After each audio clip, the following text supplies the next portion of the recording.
right, we are back for another episode of Beyond Barriers.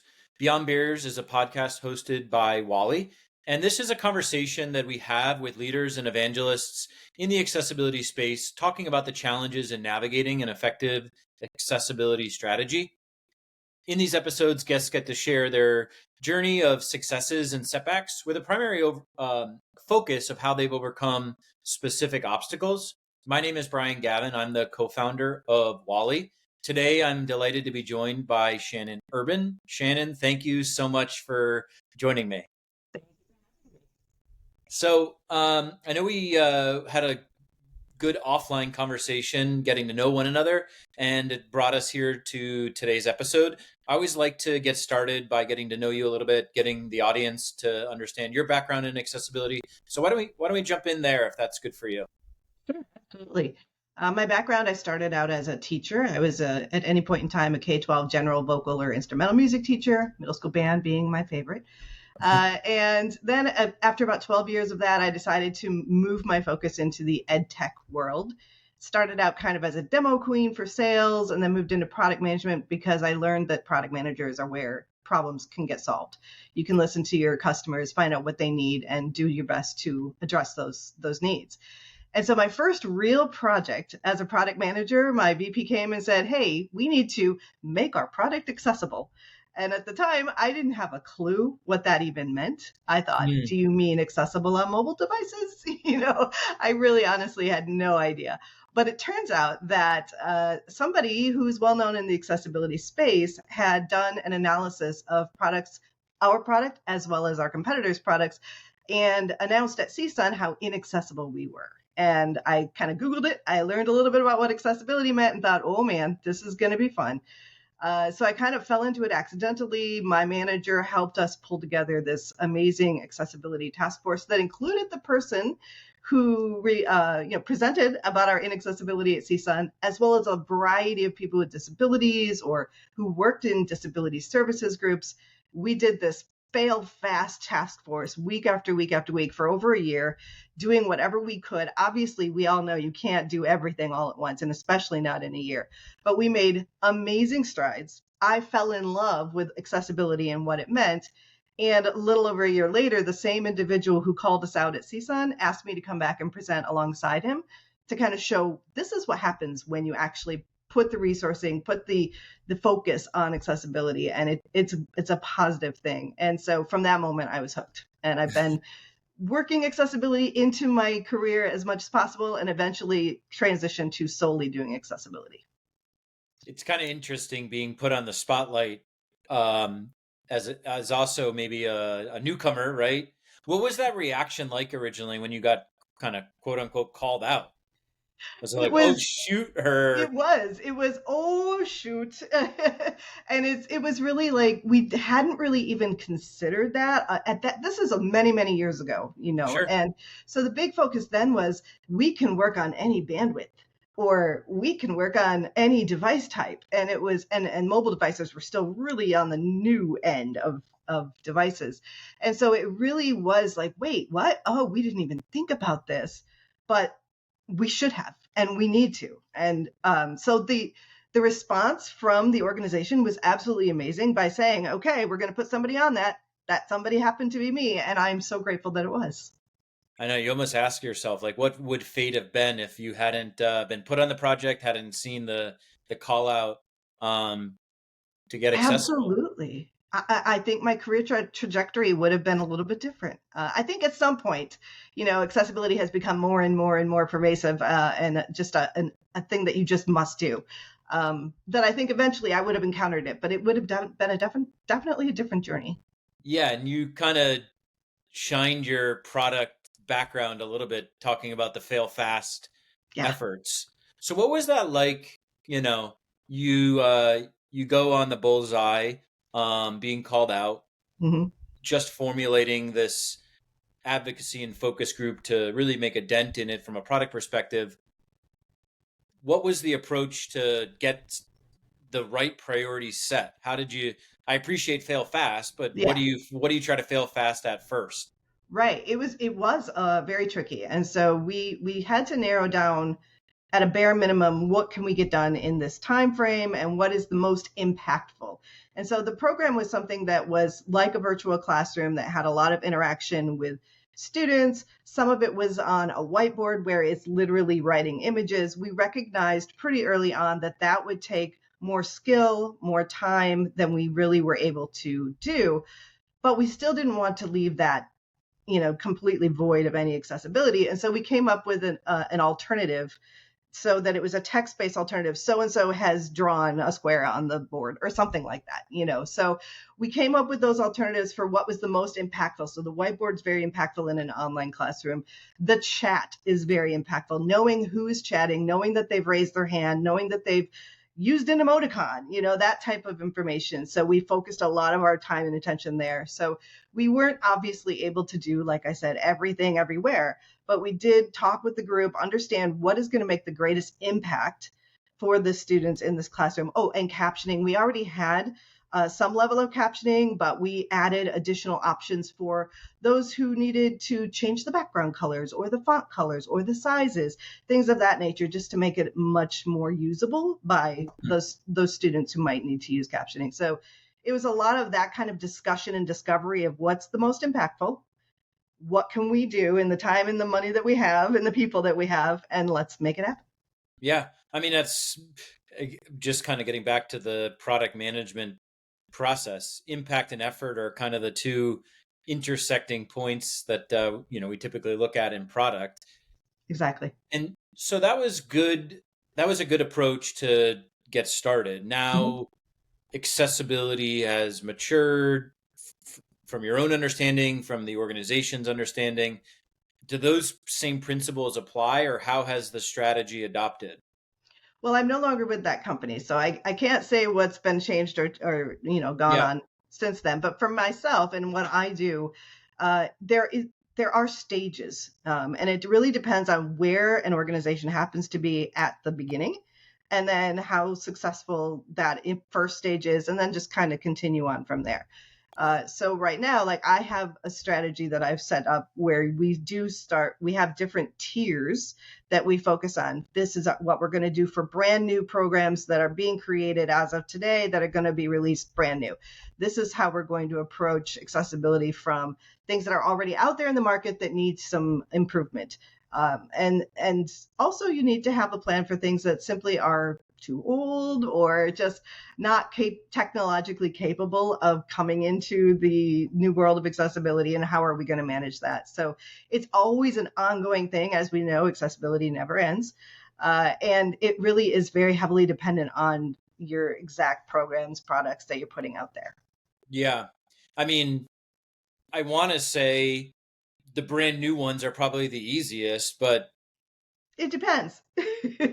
They are definitely easier if you have a supportive organization and that everybody is on board and you've upskilled a cross-functional set of individuals that are going to be working. It can't just be Shannon, or it can't just be Shannon and a couple members of her team. It has to be engineering, quality assurance, product management, all of the different levels, content authoring, who have skilled up and understand what their part of the larger picture is and what they need to do.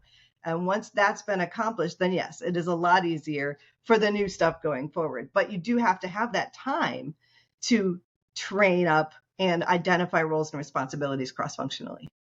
well, and especially if the same engineers and QA and content teams are managing brand new initiatives, existing It's a initiatives, and delicate then balance legacy, for right? sure. Like, which mode am I in, right? Because the strategy is going to be a little bit different. It kind of starts with that foundational aspect, if I'm hearing correctly, which is education alignment across the content supply of the organization, and then Mm-hmm. diving into which one of those stages you're at. Absolutely. And that's where my team actually lends the support needed. So for the teams that are working, this particular team is working on something brand new. We have accessibility content and design specialists to engage with them early on to make sure that what they're envisioning, what they're prototyping is done with accessibility in mind out of the gate. And then as they continue, start to build small chunks of content, we have internal accessibility testers who test that content to make sure that all the stuff that we just engaged with you on early on is actually working. But then for those who are working on existing products, they've done an audit. They know that there's remediation. So that's a different level. We have people on my team who help them understand what is it that needs to be remediated. Again, what's the most impactful if we don't have time to remediate it all today, and help them through that process as well. So I think it is important to not only have the cross-functional team members kind of lined up, but to have accessibility specialists who can help them navigate those waters. So your organization today is kind of functions in a matrix capacity. I've spoken to other organizations that took apart, right, the matrix concept and actually put the specialists within each team. Do you think that there's a right way or a wrong way, or is it depending on what fits how the rest of the organization functions? I don't think there's ever one way to do something. Yeah. And by saying that we have an accessibility team who engages, that is very true. And it's very necessary with the scale of our organization and all that we do here at McGraw Hill. It's necessary. Yeah. However, we also have accessibility ambassadors. And so this is monthly meetings that we have where cross-functional partners can come into these meetings and they learn, and we do trainings, we do workshops, we do all sorts of fun things to help them bring that back to their own team. So we'll have the academic designers bring it back to the academic design team, etc., so that there is a leveling up of skill, knowledge, and ability for accessibility embedded in the teams as well. It's just that we don't want to leave them completely on their own. So we also have our accessibility specialists there when they need us. It kind of sounds like a best of both worlds. I mean, to be able to get that level of QA or engineering level expertise to be an ambassador and then have your team as the go-to. Absolutely. So there's a lot of interesting perspective, and so many folks that I talk to have a very similar experience where there was that spotlight day one experience. Yours being definitely the most unique that I've heard so far, being called out at CSUN. Tell me a little bit about some of the challenges that you've incurred along your journey from an implementation and scale perspective. I think the first challenge that I can, I'm trying to think back at different companies I've been at, but it's when we don't have that full support, right? Mm-hmm. So if I was identified as, oh, Shannon's the accessibility expert, everybody go to Shannon. Well, that becomes completely unmanageable. You can't keep going as the single point of contact. It becomes a bottleneck and it just doesn't make sense. And so if you're in a situation where you are going it alone, you're the alley expert, everybody's relying on you to help make sure everything is accessible, it's likely a failure scenario. It's not the best. And so I have encountered that where I had grand ideas and plans that I wanted to accomplish, but simply couldn't because there wasn't that additional support needed. So having that cross-functional is absolutely necessary. And with that is leadership buy-in, right? So you can have the best laid plans, but the leadership buy-in is what's going to make sure that you have that cross-functional support. They're going to make the space for that training. They're going to make the space in the deadlines. That's another big one I've run into where, oh, yes, we all care. We all really want to. We actually know how to. However, our deadline is very concrete and we don't have time to do it. And so that was something I've run into in the earlier years where it's like, well, why? You had time to do all these other things. Accessibility should be a natural part. It shouldn't be this add-on or this maybe later kind of mentality. But for many years in the early days, it really was. I'm really grateful for now to be in a situation where that's no longer the case. Yeah, I mean, I face it a ton where maybe the leadership buy-in is, I don't want to say focused in the wrong direction of accessibility. Maybe it's just purely through that compliance lens and trying to mitigate a potential lawsuit, whereas you're building these products to provide really good user experience. Did you ever ask any of the leaders, like, what was the aha moment that said, we're going to focus on it and we're going to focus on it the right way, I guess? I actually haven't directly asked that question. If I were to guess, I would think in a variety of different organizations that that moment where they're like, we actually have to do something and not just talk the talk is probably when sales start slipping, or it's more difficult to get through a sales cycle because you don't have the answers that the customers are looking for.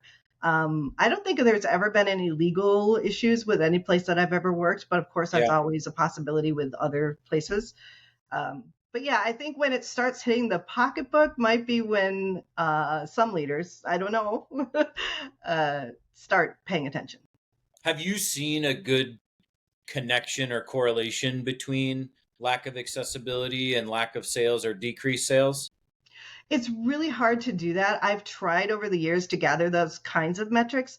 And what Yeah. I'm often told is, well, we lost this deal. Accessibility might have been a part of it, but it wasn't the only reason. And so directly tying a loss to only accessibility or primarily accessibility, I have not been successful pulling that kind of metrics because there's always more than just that weighed Yeah. into the decision. Yeah. I mean, the other aspect is there's sort of a barrier between knowing what the user preferences are that are coming to your site or going to your application and what you're actually able to accomplish. And that's, I don't know, that's one area that I hope one day is a little bit more transparent to organizations. I know that there's some privacy Hmm. challenges there, but Yes, I've often been asked, well, how many people are actually using screen readers who are coming to use our product? I'm like, I can't really ask that question. I can't find that information out. But let's just not worry about the how many. Let's worry about doing what needs to be done, the right thing, yeah, and it's not up to us to say, oh, well, there's only this small percentage. We don't know. And we shouldn't have to know that to say we need to ensure that this is usable for any user. right, right. So you talked a little bit about the full support being an area that thankfully was provided to you to get that support. But is there a Mhm. particular challenge that you've run across personally that stands out that you've been able to overcome? A specific challenge other than what I've already mentioned, I can't really think of anything like organizationally that was a challenge or a blocker other than what I talked about. For me Yeah, personally, I will say I am of the personality of I want to do all the things and I want to do them all right now. And so understanding that accessibility is a journey, understanding that you can't always accomplish every goal out of the gate first release, and that things might have to take a little more time than you would like. That's hard for me personally because I'm just, well, let's do it all, and I know that that's not possible. well, and getting back to the kind of stages or life cycle of the product, the journey is going to be different depending on new, existing, or legacy, right? So, Exactly. Hmm.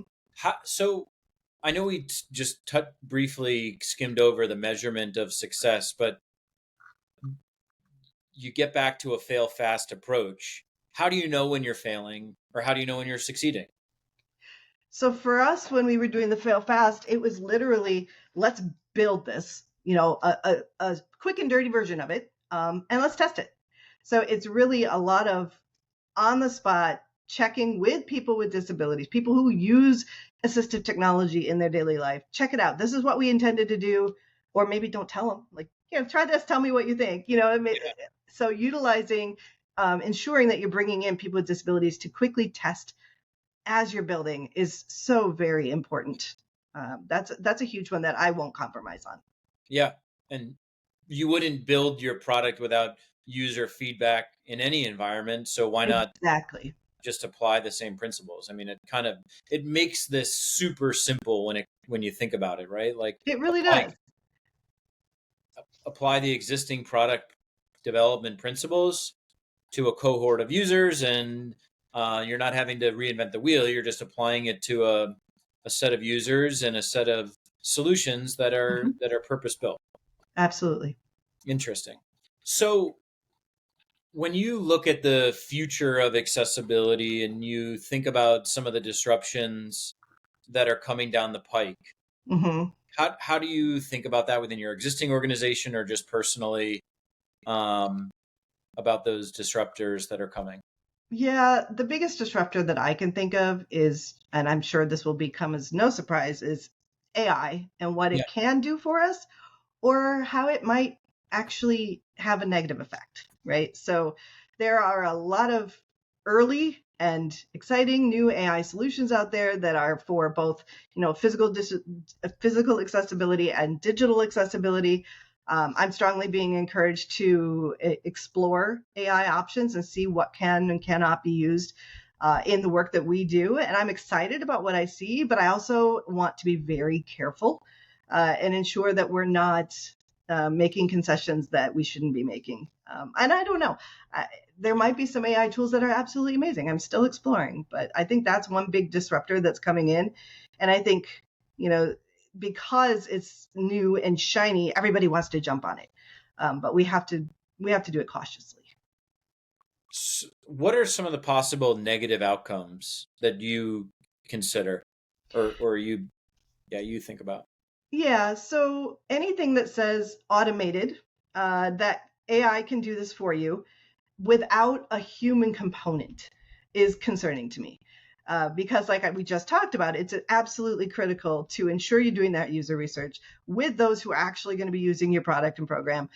And if you use this AI tool that created this thing or tested this thing and didn't have a human component, making sure that this actually fully meets the need and doesn't cause more problems in whatever it created, then that's worrisome to me. So I'm not against AI. I think AI is a really cool idea. But I don't think it can be fully 100% automated. I think you absolutely need to have human um, checks and balances. What does that process look like for you now? How do you incorporate the human element? So we do have, there's automated testing that's been around forever. So, we do have our engineers do some automated testing to just quickly check and make sure that the code is clean and doing well. And then, like I said, we do have a process of reviews and internal audits and then eventually vendor audits to ensure, and those are done by manual testing, people with disabilities, to ensure that we are still on track and that we haven't caused more harm or that we've missed something big. Yeah. I mean, I'm just thinking about like, okay, the process of the code automation, the human intervention, and third party, from a vendor perspective. Maybe the one other that I would add in there is the accessibility focused user as well as kind of a fourth component. Yes, yeah. And that's okay, right? It's absolutely okay to have AI plus human plus whatever. I don't think that that's a bad thing, and I do think that the AI will help speed some of that work up. There'll be less for the manual testers to find or the manual authors to do because AI did a big chunk of it in the front, and that's awesome. We just can't rely solely on it, I don't think, at this point yet. That's where I was going to ask is, across those four different pillars, the code, human, vendor, and user steps, Mhm. where are you seeing the most application for the use of AI? Or is there, a disruption in the responsibilities that each of those pillars holds that's changing? It's a good question. I'm not entirely sure. Like I said, I'm still in the early days of exploring what AI can possibly do for us where we are. Yeah. I think primarily it's in that after development stage. So we are still doing the manual engineering, manual development, and then using AI to do a quick test.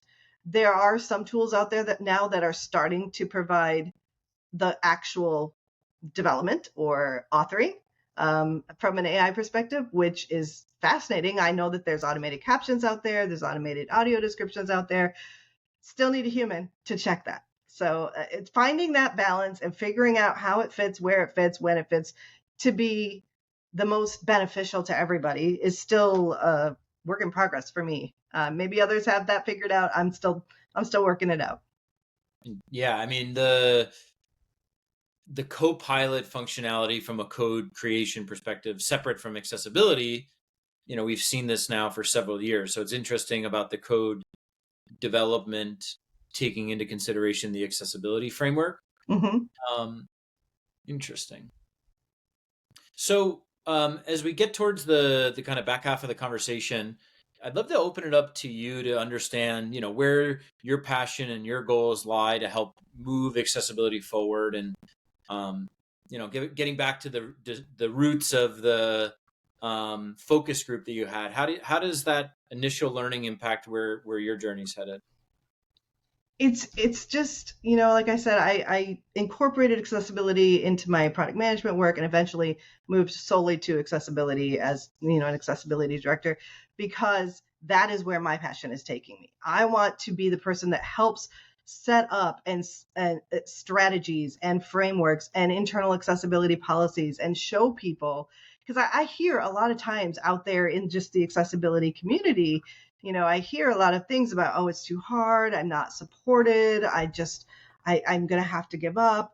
And, that's so discouraging. And I want to be the voice that's encouraging people, that's saying it can be done. And I'm the same type of person. I want to do it all right now, but let's look at a strategy to get us where you want to go. And I want to be that person, that voice to help people continue moving that needle in the right direction in whatever way that is. And that's one of the reasons I'm on this podcast today, is to give that encouragement and let people know that you might hit setbacks, you might hit brick walls. Pivot. Let's pivot. Let's see what we can do. And I'm happy to help wherever I can. It's my passion. Well, you took the words out of my mouth. The passion and conviction that you speak with about making this tangible, about making accessibility a reality. Your success story is a beautiful example of how you've done that. Um, how many organizations are developing a framework and a policy and not just relying on a vendor, a software Yes. vendor to put a fix in place, right? It's kind of a comprehensive strategy. So you touched on like the QA, the development, the content. Is there an involvement from your team with HR or program so that Yeah. it's Absolutely. I just did a training with HR just this past week. So we absolutely are looking at ensuring that we're approaching accessibility. My team is heavily focused on K-12 programs, of course, but all around, so employee facing or in marketing materials, in social media marketing, all of those things. We are helping our cross-functional teams with whatever they need so that they can be successful there as well. We're providing training, providing guidelines. Like I said, we have this framework, and on that framework, we have roles and responsibilities, and what gaps do current people have that we need to help fill or train on, and so that they can be successful in their implementation. So yeah, lots of exciting stuff going on. it must be exciting when you see marketing material changing as a result of the focus that you bring to the conversation specifically around accessibility. It is. It's exciting anytime I see anything moving forward in the right direction. So whether it's the marketing material or, the benefits information that comes in, it's just like, oh, look at what they did. That's amazing. It's really exciting. And if there's always room to grow, and when there's something that they run into, they're not sure how to handle them, I'm there to help. Yeah, I mean, your attitude and the vibe that you present, which is you're very easily approachable, probably puts you as kind of a perfect leader to help evangelize and drive the accessibility strategy. One last area area and topic of conversation is, what are those conversations like with end users? I mean, I have to imagine they're rather gratifying, but also provides you kind of a barometer of where you stand. Yeah, it's absolutely wonderful when I get a chance to actually talk to real life customers and explain what we've been doing. So, for example, I met with some customers and talked about how we're approaching math accessibility and what types of things we're doing and how we can work together. And they were just flabbergasted and so excited to hear that people actually were focusing in on math accessibility, which is a very challenging topic. And science as well. I think I told you about our periodic table of elements that we shared out with Perkins School for the Blind, because there's never been really, that we could find, an accessible PDF version so that a student could download it, and take it with them and work on their science homework on the bus. And they wouldn't have to worry about being connected to the internet or having some tactile opportunity, tool in front of them. They could just use our accessible PDF, which Perkins loved. So just getting to be able to share the fun and unique, exciting things that we're doing in support of all of our students, it's the best. It's the reason I do everything I do. It's just to see the impact that we make.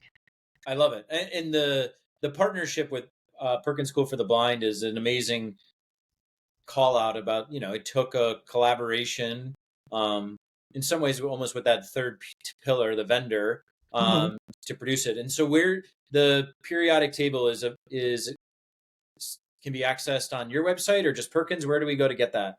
Both. You can get it on our website, and I don't have the link up right now, but I can grab it for you. We also have it at the Perkins website.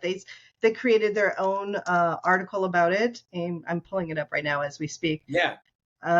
So I don't know how to put chat in here. You're dating me back to, sophomore, junior year in high school when chemistry and the periodic table were introduced. And, yeah.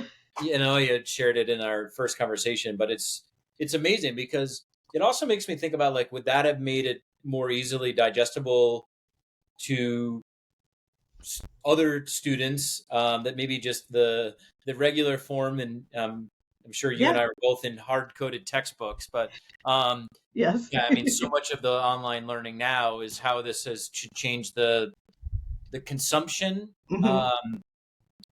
I've spoken to several colleges and universities where there's been a lot less request to identify as someone with a disability to actually get access to the accessible formats of textbooks or literature and content. This was at the collegiate level, and as a result of that, the growth in the number of students who are utilizing these alternative formats has skyrocketed. And I mean, the periodic table is purpose built for one area, but the application is far wider. So I'll be curious, as your periodic table is then consumed, if that is something you all find. Yeah, absolutely. Everything you said, spot on. Well, it's we're talking specifically about an area within the educational framework, but these same solutions apply if you're an e-commerce website or you have a piece of software that is B2B. So that critical. I always share that that when we think about accessibility, it's not just for those with permanent disabilities. I mean, obviously that's a big slice of the pie, but there's also with temporary. For example, I needed captions a couple of weeks ago because I was babysitting my son's cats at his apartment, and there was somebody mowing outside the window, and it was so unbelievably loud that I could not hear my meeting. And so I had to turn on captions because I needed them, right? So little things like that. It's just permanent and temporary, and there's just so many different situational, conditional. Yeah, there's so many different scenarios where the work that we're doing is going to benefit this greater audience of people. I love it. And I want to close out by saying I wish more folks like yourself had the level of enthusiasm and passion and energy. Thank you for kicking off with sharing the CSUN Spotlight. Maybe more brands need to be on the CSUN Spotlight. Maybe. And just want to close out by saying thank you. Well, thank you. This was really fun. I really appreciate you having me on. And I hope that others are encouraged by listening to my story. I love it. Thank you. Thank you.